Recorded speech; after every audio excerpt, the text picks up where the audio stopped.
Hi, everyone, and welcome to the In the Shoes of podcast, where I make it my goal to see life as much as possible from someone else's point of view. Just like we all have a unique heartbeat, every single one of us sees life only from our own perspectives. Think about it. Can you see and process life exactly as Elon Musk sees and processes life? The answer is you can't, and it applies to every living conscious being here on this pale blue dot.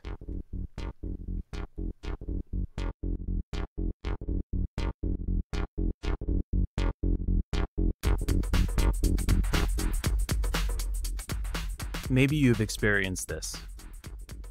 The pressure to work yourself to the point where you're sacrificing your health for a company, for whatever goal, whatever it is. Maybe you just have too much on your plate. There's not enough, they're not going to hire enough people to save money. Or maybe they want you to hit a certain quota or hit whatever it is, some arbitrary number to get more money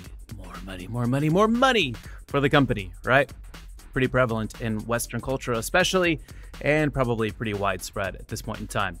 Now, if you find yourself getting to that breaking point where you feel like, wow, you're going to have a nervous breakdown if you keep going like this, and you're not taking the proper steps to take care of yourself or taking a step back and gauging it all with a proper perspective, you know, like knowing that someday you're going to die, and really when you look back, you're not going to be exactly just proud about those spreadsheets. It'll probably be about the people you loved and et cetera, et cetera, et cetera. You know what I'm trying to say here.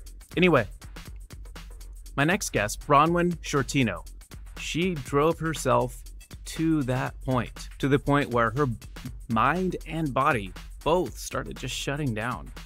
And she tells a beautiful story about how, and it took a while to put the pieces back together. And she offers some great tips about how to do that. So sit back, relax. In fact, please relax if you've gotten to that point, and listen to what she has to say. I think in this instance, it seems like a lot of your worldview, perhaps, I'm assuming it revolves around your business, your company. So if I'm mistaken, then please call me out. But if not, then let's dive into it. I actually think it's the other way around. My business revolves around my worldview. All right. Excellent. Explain, please. So essentially, I had a complete breakdown. So I pushed myself for far too hard for far too long. Right. And went from fully functioning, award-winning executive to on the floor, unable to stop crying and unable to function in everyday life in the matter of minutes. Oh, wow. That began a journey for me of self-discovery, because I was a perfectionist. And as all good perfectionists are, you're completely oblivious to the fact that you're a perfectionist. You're completely oblivious to the fact that you are driven by goals that can never be attained. And, you know, in the rare instances when you do attain it, you find a whole heap of reasons to be really harshly critical on yourself for maybe the way that you've achieved it. There is just this completely underlying platform of your life that is built around not being good enough and just being driven to do everything for everybody else, to the complete lack of attention and knowledge and understanding of yourself. And one of the most confronting aspects of experiencing a breakdown is that you are suddenly forced into an environment where you have nothing else to focus on but yourself. You have, nowhere to go, nothing to do, nobody that you're responsible for delivering anything to, because you're simply not capable of doing it. And all of a sudden, the only thing in your life that is that can hold your attention is yourself. And you suddenly start to understand just how broken you were, and yet you just pushed through it. how lost you were in your own life, and in fact, you weren't even living your own life, and just the different ways that we speak to ourselves, that we push ourselves, that we drive ourselves, that is pretty much from a platform of what everyone else has told us is right for our lives. And so from there, for me to recover from that, it was a good 2 years of really intensive, solid, overwhelming, frustrating, emotionally charged, work with people that I'd never met before, asking me really confronting questions that really forced me to go within myself and understand myself and really put myself back together. And that 2 years worth of work really only got me back to a place where I could, exist in the basics of life. I had another 12 months on top of that before I could actually stand strongly in my own 2 feet and understand where I was going in my life and what that might look like moving forwards. And as part of my recovery, I wrote my book, Keep It Super Simple, because as I was working through the trauma and the emotionally charged environment of recovery, one of the things that came out was that I was absolutely terrified of writing anything personal down because it was evidence that could be used against me to prove that I wasn't perfect. And of course, in those situations, when a therapist finds out that you're terrified of something, it becomes homework. So, right, of course. Right. So that embarked me on a journey of starting to journal, because that was something I had never done.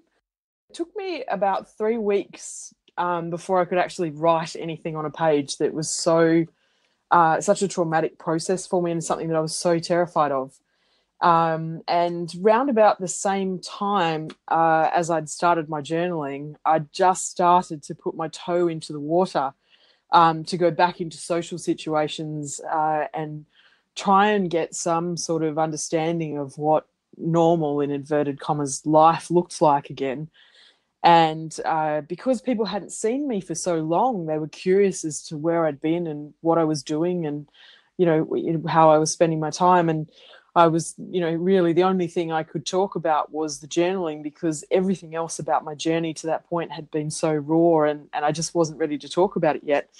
And so the more I talked about the things that I was journaling about, people started saying to me, you have to turn this into a book. And so that, of course, became the next big overwhelming thing that I had to try and get my head around. And so I wrote my book predominantly for myself as a means of my recovery. And the more I wrote, the more people were, you have to turn this into a book. The world needs this. So I did publish the book, and then suddenly found myself as an accidental entrepreneur because people would read the book and then they wanted to know how they could work with me as a next step, and what else does this look like. And so suddenly I had this business that was all providing services with professional mentoring and keynote speaking and workshops, because everything that I was writing about and the way that I was transforming my life was all of the things that people desperately need right now, because everyone's so lost and terrified that they're going to be stuck in their lives the way that they are now. So, I can understand how people sort of think that I have this business that my life then revolves around, but actually it's the other way around. It's actually my business revolves around my life. Yep. And it makes perfect sense now, the way you elaborated on that. And thank you for that. Now, yep. I do want to talk a little bit about what you mentioned. You mentioned being, in a, sounds like very high stress, but high achieving career path. You were at the top of your game. You were it reminds me of kind of a lot of what's going on in the States and a lot of the Western world, I would say, where people are just fanatic. They get fanatical about, achieving whatever it is that they want, whether hitting a certain number, which is often arbitrary, but just more and more. What do you what do you think causes that? And maybe just cause that for you. And what do you think causes that for society at large? Yeah, I think that's a really good question, and it's one that we should stop and ask more often, because my personal experience, and now what I'm seeing in the work that I do in the world with, in that one-on-one, but also even just in a group space, is that people are, they are really lost. They're living lives that other people have given to them. We're all socially conditioned from a very young age. And as part of that process, we are taught what is right and what's wrong, what's good and what's bad, what's appropriate and what's not appropriate. And as that happens, we actually just morph and change with our, within our environment to create the most acceptable version of ourselves. And that version of ourselves is the one that we believe will be most accepted by the people around us. And it's interesting. I'm writing my second book at the moment. This is something that I've literally just been writing about this week, is the ability to live and let live. And we don't currently have that in our everyday life because we're not allowed to have that with the way that we're conditioned. And so when you think about your very first conditioning comes from your close family unit, in whatever format that looks like. And they're the very first people that teach you what's good and bad about yourself, what's right and wrong, how you should and shouldn't behave, how you should and shouldn't talk, all of those sorts of things. But then, you go out into a bit wider community world when you go to, a creche or your very first footsteps into, schooling. And what happens if you walk in there and all of a sudden the things that really close family unit have told you are good about you, but then you walk into that very first schooling environment and somebody there basically picks on you or ostracizes you or tells you that thing you believed is good about yourself is actually bad. And so all of a sudden you've got this conflict around, I really don't know what I'm supposed to do here. So you start to split yourself and you're one person in that close family unit, and then you become a different person in the schooling environment. And then you start adding in these different extracurricular activities. So it might be sport, it might be music, it might be dance, it might be, any of these other different things. And in all of those different areas, you've got different people with different filters and different conditioning telling you what's good and bad, right and wrong. And all of a sudden you start to become a chameleon and you morph and fade and, literally shape yourself in different ways in different situations. Yep. And the longer you do that across your lifetime, the harder it is for you to actually know who you are. Yourself working in industries or places or jobs or careers or however you want to define it, that may not be aligned with who you are. And that's because you don't know who you are anymore. Because one of the things that we're not taught is how to actually create our values, how to create the things that are the most important to us and use those as the guide for how we actually ebb and flow through life. So I think then, especially at the moment, you look at the power that technology and social media and those sorts of things have in our life. We are connected 24/7. And when you look at social media in particular, you've got everybody is just posting what I like to call their A game. They only post the perfect things, the fabulous things. Yeah. Look at me, great job, new car, holiday, great girlfriend, great boyfriend, great this, great that. And we then start comparing our average, everyday, ordinary lives to the A game. Mm-hmm. But we don't, in our minds, cognitively process that we are comparing a virtual reality to real life. Yeah. All we see is that we are falling behind, we're not doing as well, our lives don't match up, and these stories start to form around what we're doing, and that creates panic, and that panic drives us to work harder. We can't miss out on an event, a function, any of those sorts of things, because we might miss the download we need that is our golden nugget that catapults us to success. And then we can compete, then we can compare. And all that does is it just drives our lives at a higher and faster speed in a way that just pushes us further and further away from who we are. And that, I think, is why we see so many people doing so much for so long and and then also normalizing that stress and exhaustion are just an everyday part of life, and you have to have them if you want to be successful. So I think the combination of all of that just creates this ticking time bomb waiting to go off, and everybody's just believing that it's normal. This is my lot in life.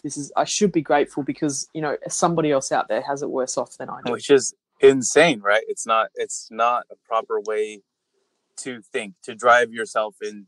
I mean, like you said, to the point where you can barely walk, where you are just introducing so much pressure into your life. I don't feel like that's the answer. And I wonder, what is the antidote? What did you have to do, and what can others do, I guess? And that's probably, I assume, at the very basis of, I haven't read your book, but I'm very curious now and want to read it. But what is the antidote here? How do people get to know themselves and actually not give in that societal pressure, especially because all it is a social construct, and even more so when it's a virtual construct, Yeah, I think for me, and this is certainly the premise of the book and my next book as well, for me, it is we have to understand a couple of things. The first thing is that we are now more afraid of change than we are afraid of dying. Mm. And when I first say that, most people are just like, that's ridiculous. But then when you stop and you think about it, and you think about what we're doing to ourselves from a health perspective, physically and mentally, we are highly educated, highly intelligent people, and yet we drive ourselves to the point where we end up in the bottom of the abyss facing a choice of whether to live or die. And that is the reality now. When you have a look at the increase in stroke, heart attack, diabetes, all of these diseases that are, a lot of them are stress driven. Mm. Not to mention suicide, I would imagine, as well. All of that sort of stuff as well. Yeah. The significant increase in the occurrence of that in our society. Mm-hmm. We actually are more afraid to do things differently than we are of whether or not we die. And it's only when you come absolutely face to face with that traumatic experience in your life that you suddenly realize that actually change is not so bad. Yeah. And to me, that was one of the hardest things to get my head around, was I had ended up where I was by doing that to myself. Because one of the greatest realizations that I've had through my process is that there is nothing I have in my life now that wasn't readily, easily, and openly available to me before I had my breakdown. It's just that I was so enmeshed in what I was doing that I refused to say there was another way. Mm-hmm. And I could have saved myself so much angst, so much trauma, and so much emotional overwhelm, simply by understanding that change is really easy. We've just been taught otherwise. Yeah. So then the next thing to understand is that change is really easy, and it is as easy as learning to ask yourself a few simple questions. Okay. And most people sort of think, like, there's no way it can be that easy. Change is always hard. And you just start that conversation in your head, and then it's really difficult to do things differently. But if you understand that with our social conditioning, we've also been taught to act, react, and behave on autopilot. So we actually do a lot of things in our lives without even thinking about it. And we do that because if we started thinking about it, we would start questioning ourselves as to why we're doing this. It's not working for us. Mm-hmm.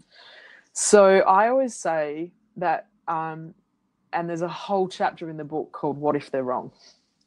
And this is all about understanding that if everybody else has given us all of our constructs and our rules and our definitions in our life, if we just ask the simple question, what if they're wrong? We can start challenging the different things that we've been given and actually determining for ourselves whether or not that works for us in our life. And this is not about, creating Armageddon and havoc and, and going to work and saying, well, what if you're wrong? This is simply about allowing yourself to reconnect with yourself so that you can consciously make your own decisions. Because I think when we live our lives in an unconscious way on autopilot, we suddenly find ourselves doing a whole heap of things that aren't good for us, that don't support us, and that we're not happy about, we don't like, and really all they're doing is just draining from our energy tanks. So I always say, if you can put a question in between what is coming at you and your response, you actually create the space for you to consciously make a decision around what you do and don't want to do. Mm-hmm. Because everything in our life is a choice. And even the way that we're living now, we're choosing to do. We're just choosing to do it unconsciously. So what would you say to the person? Because I can imagine some of the rebuttals to that would be, lots. Yeah, I'm sure. Yeah, but one big one that stands out to me would be, well, I can't just give up. I mean, this job is not for me, but I get paid well and I have a family to take care of, et cetera, et cetera. How do you respond to that? Where in what I said did I say that you have to give up your job, not get paid anymore, mm-hmm. And not look after your family? Right, but let's say that it's the job itself is the cause of insurmountable stress, and yep, and it's that job. And if I don't do exactly like my boss is, I have to do it this way, and it's just a high stress environment. How do I? What's the answer there? Then what do I do? Just So I think the answer to that straight away is you've gone to overwhelm. And that is a common reaction that we associate with anything that is associated with change, because we've been taught that change is hard. So what I would say to you is that response is highly charged with emotion. You have got a high, and because there's so much stress and you're tired and all of those sorts of things, that is highly emotionally charged. And when you allow the emotion to run your decisions, you will always remain stuck, and in fact, most likely in a spiral where you can't get off and you're just stuck, and the exhaustion and the stress just continues. So whenever you're in overwhelm, everything seems a lot bigger than it actually is. Everything seems like it's a lot harder than it actually is. So this is where we need to actually step that back, disconnect from the emotion, and just create a much simpler construct of thinking around it. So I think the first thing to do in that situation would be to just simply step back and ask the question, is the way I am living my life working for me? And all you're allowed is a yes or a no answer. There's no, but, and there's this big long explanation after it as to why you have to do it. It's just a simple yes or no answer. And I think the important thing is to just allow whatever the answer is to be the answer. We don't have to defend it. We don't have to create all the reasons around why we have to do it that way. Just allow the simplicity of the answer, because that then gives you your first step. If your answer is yes, great. Then you can start saying, what is it about this that's working for me? Why do I love this so much? Because then you know all the things that you want more of, and you can ebb and flow around those things in your life. If the answer is no, it's like, great, thank you. This is amazing, because I've got clarity around that. So then it becomes, okay, well, if it's not working for me, what about my life isn't working for me? And then you can start to pinpoint the different areas that are creating conflict, that are creating exhaustion, that are creating stress, that aren't working for you. And it's the simplicity of the answers that allows the emotion to drain out. And when you allow the emotion to drain out, the pressure drops out of it. When the pressure drops out of it, there's less stress. And when there's less stress, you get clarity. That's perfect. Yeah. So it really is that simple. And I think we are just so highly strung around these things, and we've literally been trained to be terrified of change. And change doesn't have to be hard. As you've seen just there, it's literally about simple questions that just give you simple, steps that you can just follow to try and track things and pinpoint. And when you can pinpoint, you get clarity. And clarity allows you a thought process that allows you to think and live in a very different way. Yeah. And do you think that in the past then because it seems like, I mean, obviously as humans, we can very much overcome. I mean, thanks to our prefrontal cortex, we can overcomplicate things tremendously when things are oftentimes just very simple, you know? Yep. But did you struggle with that then back when you were, part of that, I guess, in that matrix, for lack of a better word? I mastered the struggle. Yeah. I mastered it. I was your penultimate example of the struggle. I had to do everything for everybody else. It didn't matter how I felt about it. It didn't matter if I didn't get sleep. It didn't matter if the company I worked for didn't pay me, as long as everyone else was okay. It didn't matter if the directors got paid because they had kids and, you had to make sure their kids ate. I would just struggle through all of that sort of stuff. Like, I mastered the struggle. I mastered pushing myself to the point where I had nothing left to give, and then I found more to give, Yeah. So, my life now is so different. I absolutely know from experience that life can be so much easier, simpler, full of energy, and just so much brighter, simply because I understand that change is not an influence in my life anymore. Yep. And that's, I love hearing stories like this. I love hearing how people essentially get out of that crazy environment. And I want to find out, I want to hear more about even some of your visceral experiences, both the bad and from back then and the good right now. But I am curious about one thing. And I think this is something that, with stories like this, I often sometimes wonder, and I know that the listeners will possibly wonder this too, is, when you said, you quit your job and then you had a period of just rebuilding. And one thing that automatically pops into, I'm trying to play, what listeners, what their mind will probably go to is, okay, well, how do you make a living during that time? How do you pay the bills during that time of rebuilding and all that? Yeah, interesting question. I didn't quit my job. Mm-hmm. I was forced to leave because I literally dropped. I could not function. Yeah. And cognitively, I could not process. So I had people sitting in front of me asking me questions, and I could not. It's like they were speaking a different language to me. Really? I just could not process. Wow. What was going on. Mm-hmm. And it was like being in this space where you can see everything around you, but you can't actually make sense of what everything around you is. People were asking me questions and I could not cognitively process what they were asking me. And it was like the time around me kept going and I was sitting in no time space. That there just was nothing. And I could not understand what was happening to me. I could not understand why I couldn't stop crying. There were all of these things that were going through my head. And when you package all of that together and then overlay that with, I couldn't explain any of that to anyone. I was just in this space, totally alone. And for the first time in my life, unable to, click my fingers and know which direction to turn to get the person to fix it, be able to fix it myself.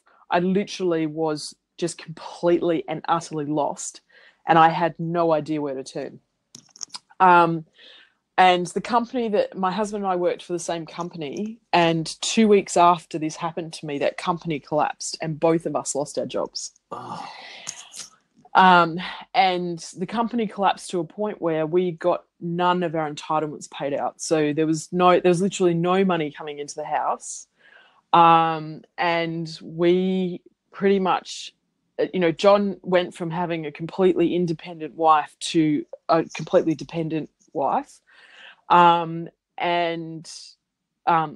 literally was completely useless in terms of any direction forward, being able to get a job, being able to do anything. I literally could do nothing except for just focus on myself and try and put the pieces back together. Mm-hmm. And at the same time, John's having to try and deal with that, like a massive upheaval in his life as well as then having to go into provider mode, because we'd been a double income household and all of a sudden it was a no income household, as well as a significant medical trauma going on around us.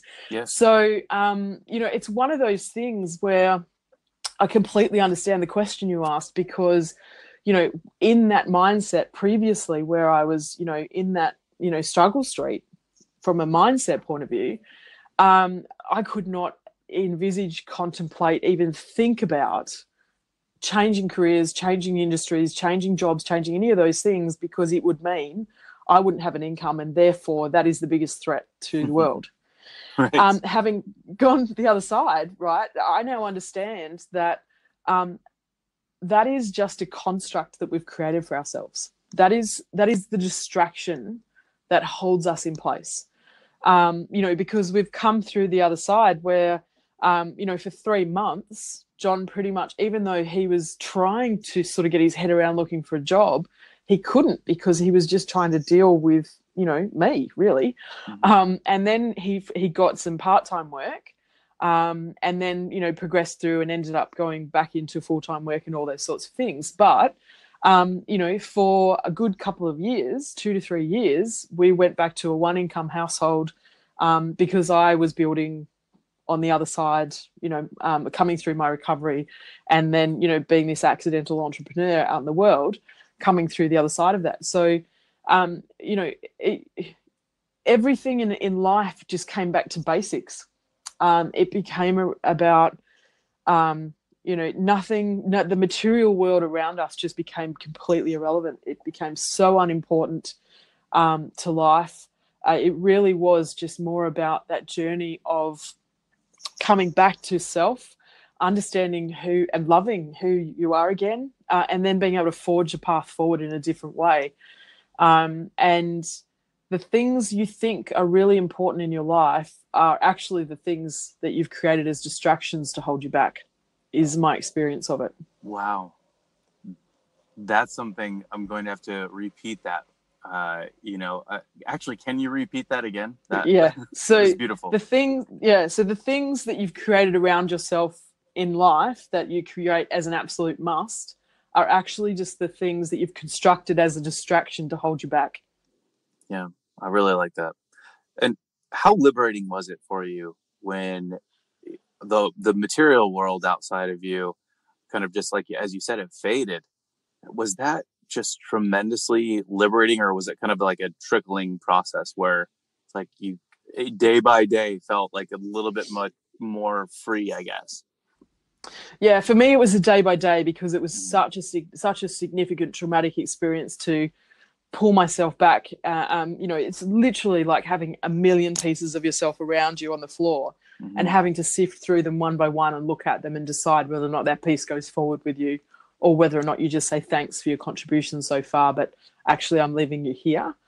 So for me, that was really a drip feed, piece by piece, moving forwards. Sure. And I think, I think generally for most people that do it, you don't have to go through that traumatic event. I've gone through it, and I believe that I've gone through it because I needed to get out what I needed to get out into the world to help people understand that you can do things really differently.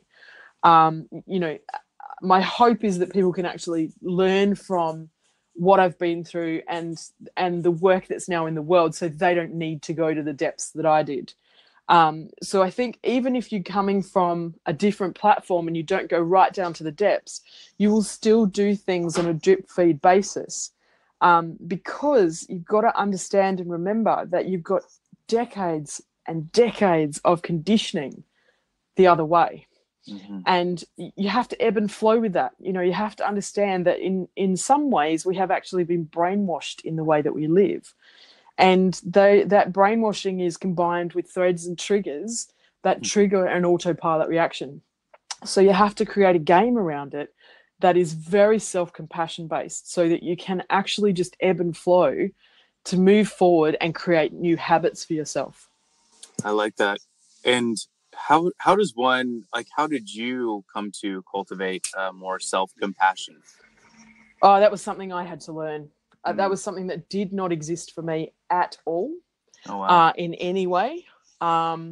It really was something that I had to create differently, and be able to really construct that from the word go, and train myself to allow myself that self-compassion, because I very strongly sort of took in messaging around you can't do anything for yourself. If you do, you're selfish.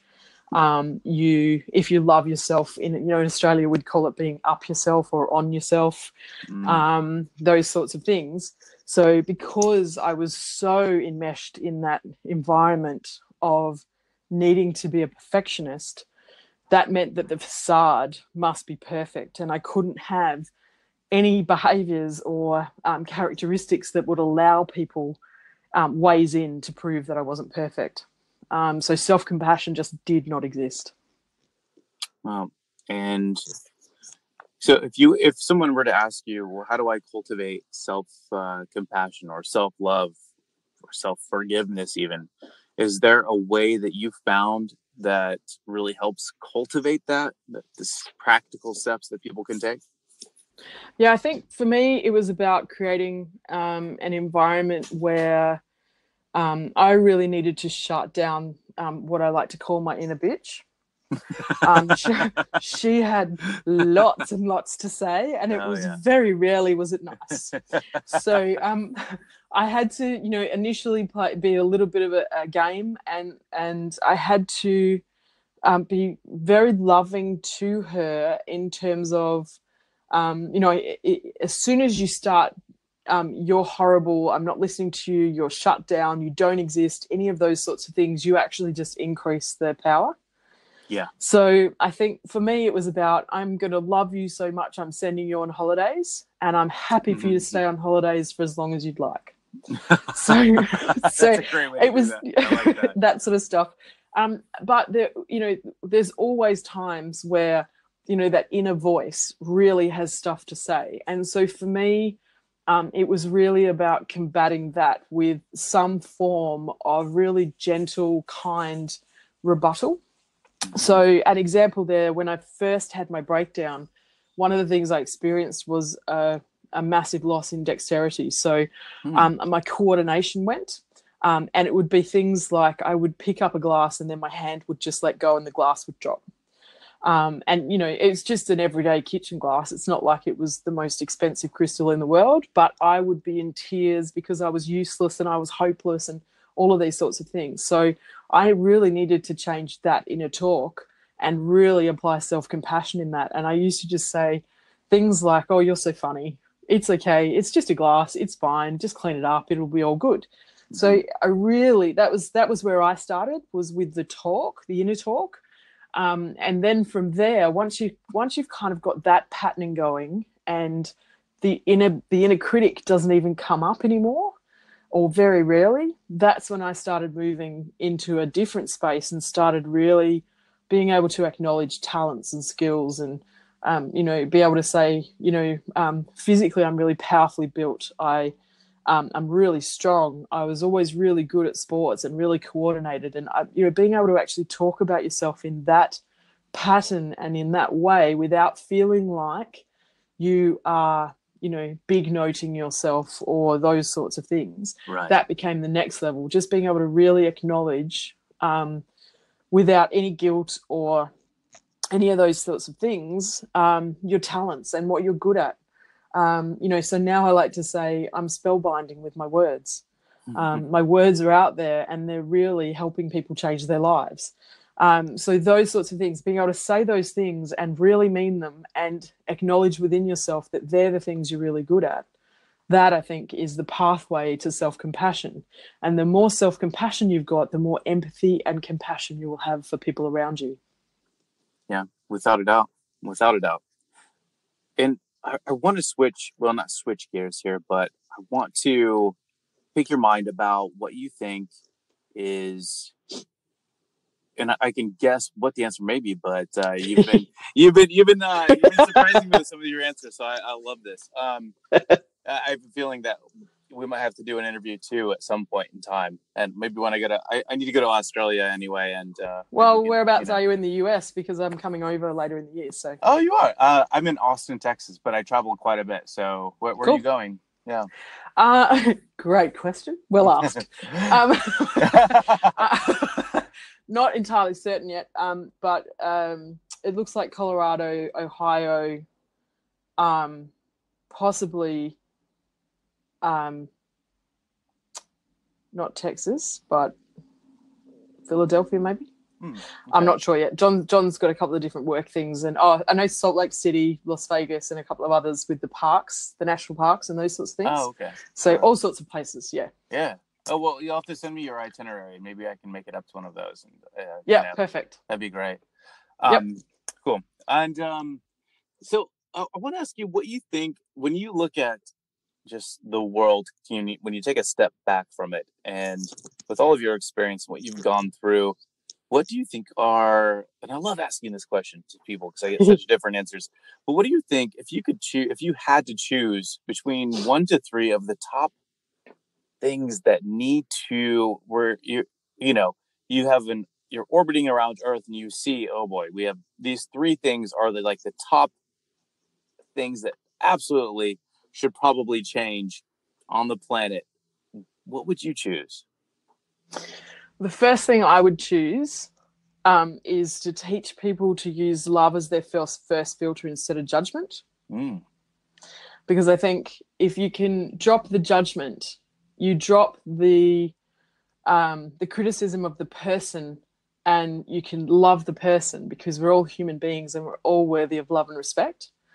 And then it just becomes the second thing I would teach people, once they've dropped the judgment, then it becomes about the values. So with your values, you simply then can look at a situation and a behavior, and you can say, well, that behavior, I am that behavior, or I am not that behavior. So that is, the I am is I am aligned to that behavior, and that behavior aligns with my values, or I am not aligned to that behavior. It doesn't align to my values.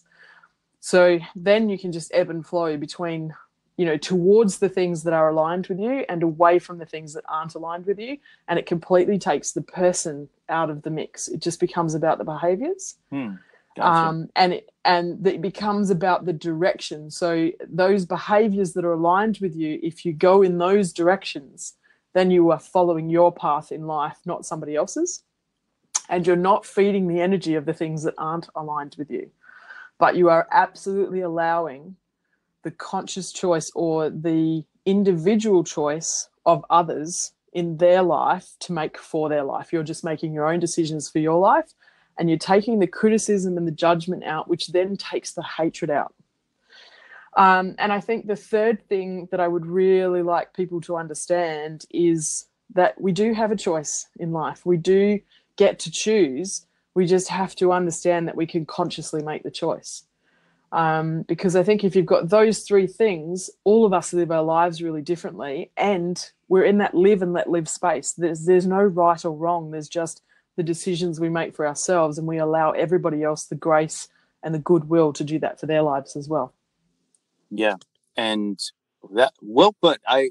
Most of the time people, and I too usually do this too, is I focus more on the external, like, okay, this particular, I don't know, whether it's an extremist group who's killing people, or it's global warming, or whatever it is, people we give like these concrete examples, but what you're saying is, no, you need to change.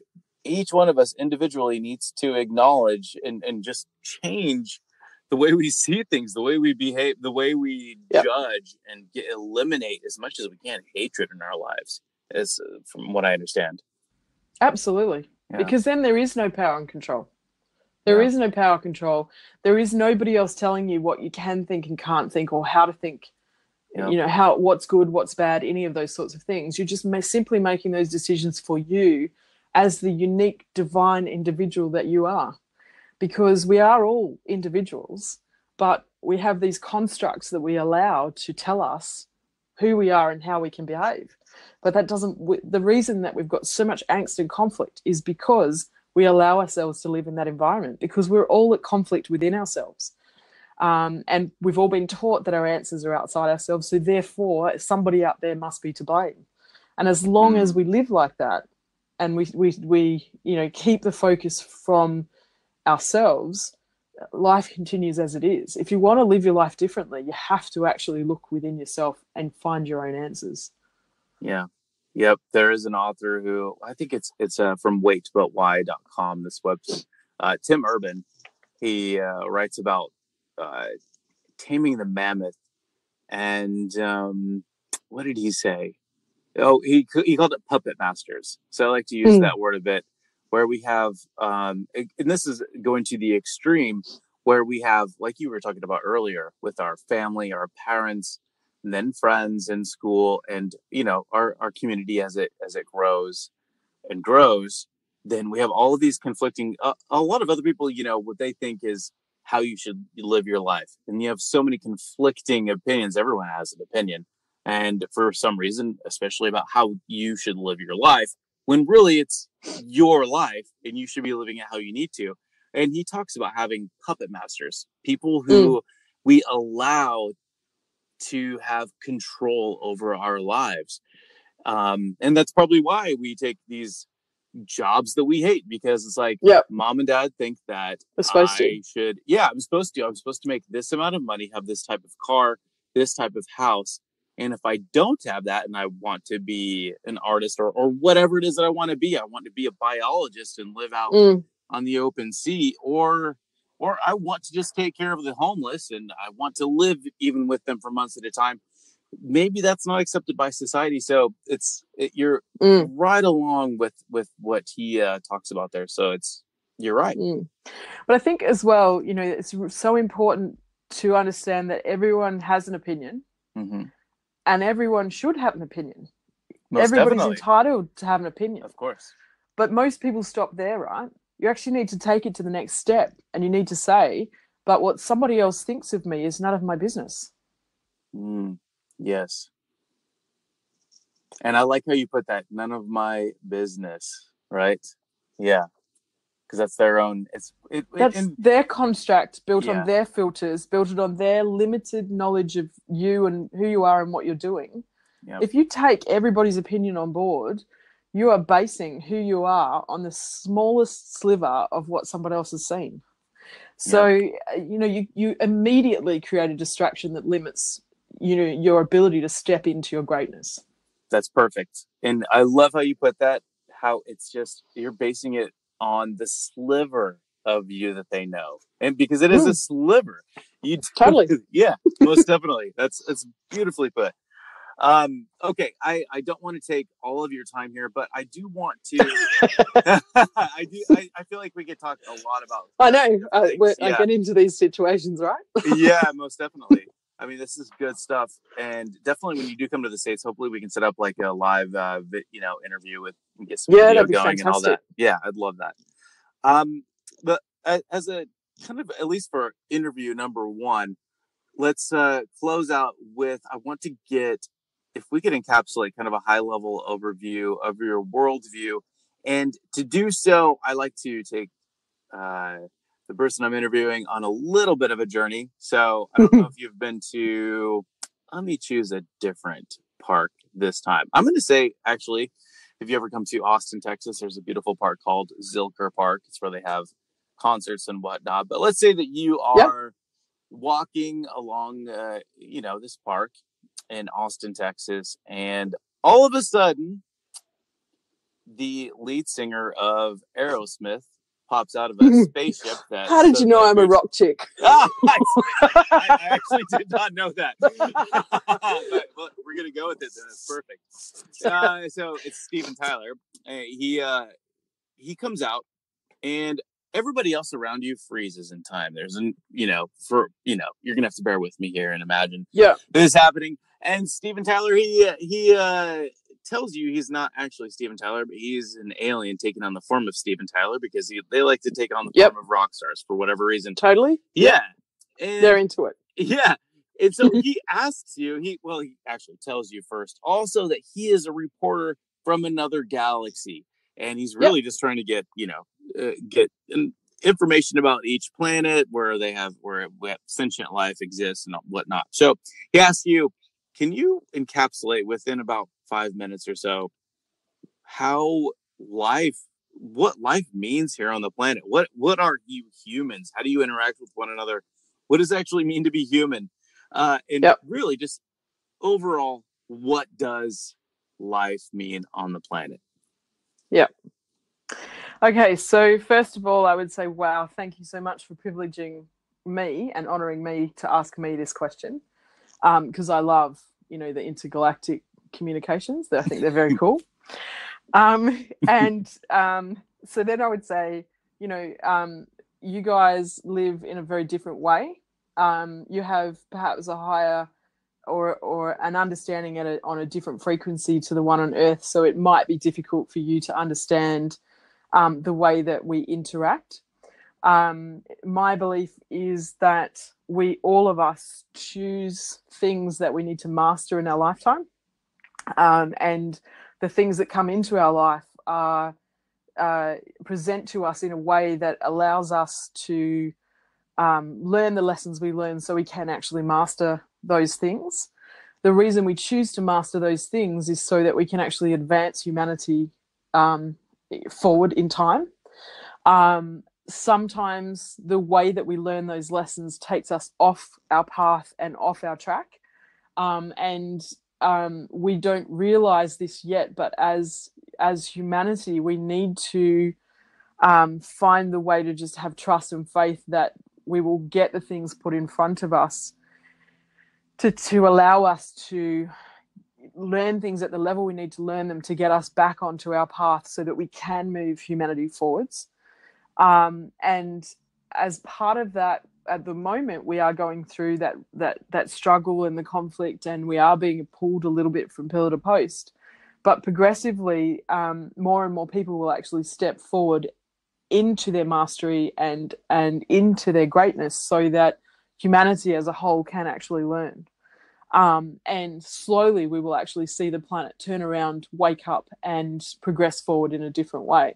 And hopefully when we hit that point, Mr. Alien, you guys will be, more confident to actually come and spend more time with us.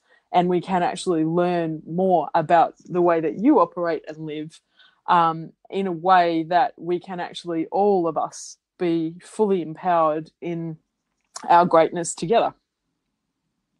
Beautiful. I love that. Yeah, that's a good one. I love that. Every single answer is different, and yours is just as unique. So that's beautiful. I can't wait to edit this down and publish it. I don't know for sure if this one will be, because I'm doing it once a week now. So this may be next week or the week after. I'm not sure. I have a few that are on the burner and all that, but Bronwen, thank you so much. This has been seriously really cool. And I know. Wow. I love having conversations all around the world, right? Yeah, no, seriously. Yeah, and once you do come to the States again, I'd love to get together with you and talk some more about this and about just everything, and step into your shoes a little bit more, even because obviously, just in 48 minutes or an hour, it doesn't. It's I mean, a lifetime. It's a sliver. It's a sliver. Precisely. This is a sliver. Yes. Very, very good. And I might have to borrow that for some of the episodes. Like I'm just getting a sliver here. That's all. But please, my gift to you. Oh, thank you. Thank you so much. And I would feel happy as long as I could just get at least a sliver. So as long as it's the portrayal, the sliver itself is a good portrayal of the person. So good, bad. Otherwise, that's just an opinion, right? Yeah. No, exactly. Yeah, most definitely. And it's none of my business. What up? Yeah. You've learnt one thing today. That's fantastic. That's right. That is right.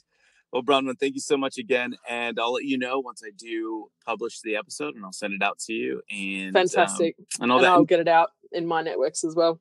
Perfect. Thank you so much. And feel free to send over any, if you want me to. Oh, let's once again do a shout out for where can you be reached? What is your website? Let's make sure we get that shouted out here. Yep. So I can be found through my website, which is www.cheiquelife.com. So that's SHEIQLIFE.com. And I can also be found in the Facebook, Instagram, and LinkedIn worlds. And you'll notice if you follow me on those places that it's not just all about the A game. Excellent. Cool. And the book can be bought through the website or through Amazon. Hey, thank you so much for checking out this episode of In the Shoes Of. If you like or don't like the podcast, feel free to leave a review or reach out to me. My email is jnickel42@gmail.com. I can't promise you I'll get back to you right away, but I'll definitely try and get to it. Anyway, thank you so much for checking it out. Until the next time, see you later.